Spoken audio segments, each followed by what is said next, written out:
We interrupt our programming right now for a Two on Your Side special weather alert. We continue to track some pretty heavy lake effect snow slamming parts of western New York at this hour. Good afternoon. I'm Scott Levin. And I'm Mary Alice Demler. Erie County Executive Mark Poloncarz says 3 deaths are now being blamed on these 2 lake effect storms.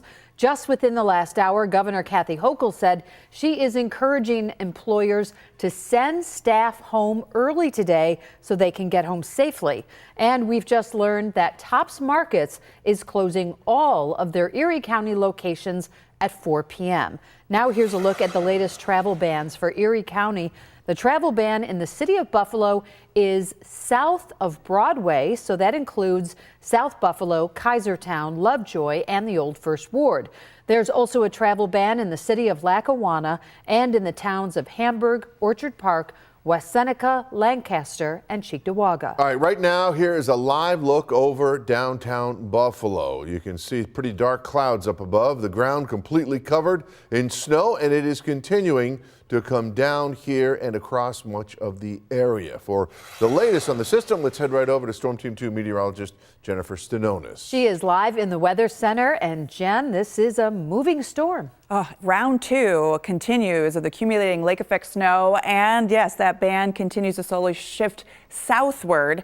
And there we go, lake effect snow warning continuing to include Erie County, where we could see an additional foot of snow plus from the lake band. We also have the winter weather advisory continuing until 7 p.m. for Niagara County, as we are seeing 3 to 6 inches of snow there. Already several inches reported there from that lake band. It did affect much of the Niagara County into Orleans County for much of today so far, but it will continue to shift southward. And as we zoom in, you can see Cambria now cleared of the snow as it continues to shift south, but we still deal with some heavy snowfall through Pendleton into Wheatfield, North Tonawanda. Right now, snowfall rates anywhere from 1 to 2 inches per hour, but as it shifts south, it is expected to intensify and could be reaching around 3 inches per hour with those snowfall rates once again.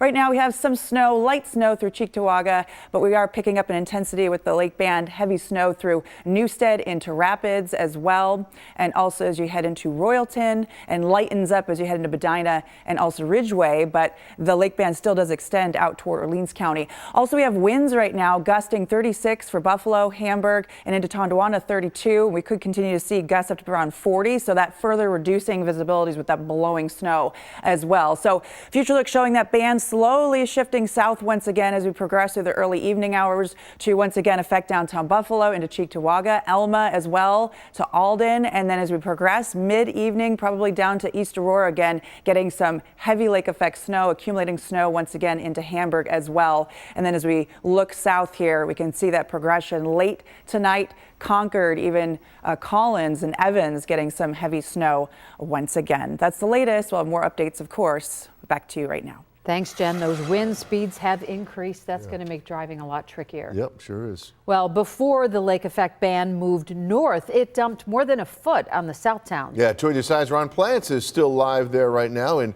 Hamburg. He has an update on the cleanup going on there. Ron? Yeah, Scott and Mary Alice, I'm sorry I can barely hear you here. We were previously over in Orchard Park, and we were there because, quite frankly, the south towns really got hammered overnight. Again, I'll keep telling this.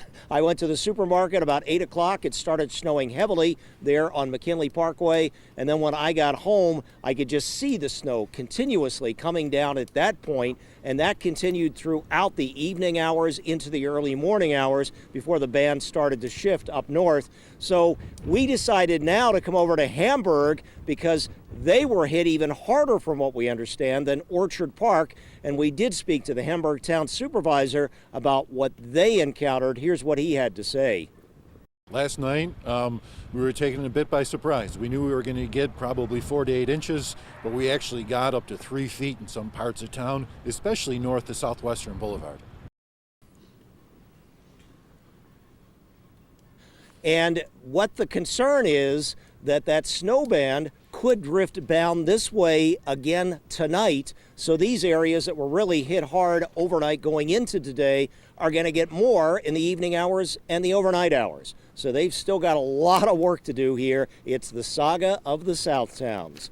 Back to you guys in the studio. All right, Ron, thank you for that report. We appreciate it. And just a few hours ago, we got an update from Buffalo's Mayor Byron Brown. 2 on your sides. Dave McKinley is live in downtown Buffalo. Hello, Dave. Hello, Scott and Mary Alice. Strong winds, bone-chilling cold. The snow you see flying around downtown Buffalo isn't so much falling as it is blowing. And it means that the area down here that got slammed earlier by that lake effect band which moved north, the story is about to change because it's coming on back here. And when it does, it's expected to bring 1 to 3 inches per hour. Earlier today, Mayor Brown had said that anyone who had made it into downtown for work ought to head home before that ban made a return performance to these parts. Now, that driving ban that went into effect for areas south of Broadway and still exists, he says, was put into effect for more reasons than just snow-clogged streets and poor visibility. It also keeps streets clear of traffic so we can do the work that we need to do to open up roads and to get back to normal as quickly as possible. We had our private contractors engaged this morning, and we have them dedicated to those areas that were hardest hit.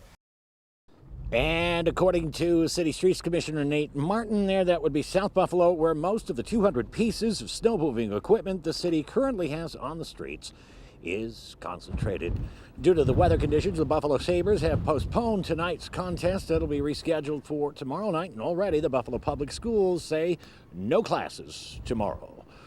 For now, we're live on your side from downtown Buffalo. Dave McKinley, Channel 2 News. All righty, thank you, Dave. And of course, the city of Buffalo is not alone. The latest closings are scrolling right there at the bottom of your screen. And stay with 2 on your side for the latest updates. And as the storm continues, be sure to download the WGRZ app to see Storm Team 2's latest forecasts, our great live radar, and to receive any weather alerts. It's free to download right now in the App Store and Google Play. Well, as we leave you now, we have a live look over a snowy downtown Buffalo. We made our ride in several hours ago, and there was virtually no wind, maybe 15 miles an hour. It's going to be double that for folks a little bit later, within the hour, actually. So driving is going to get even more treacherous. Yeah, you can see the wall of snow moving into downtown Buffalo pretty soon. We'll have the latest updates. Don't forget, Most Buffalo begins at 4 o'clock for a comprehensive snowstorm coverage. Have a good afternoon. Stay safe. We'll see you then.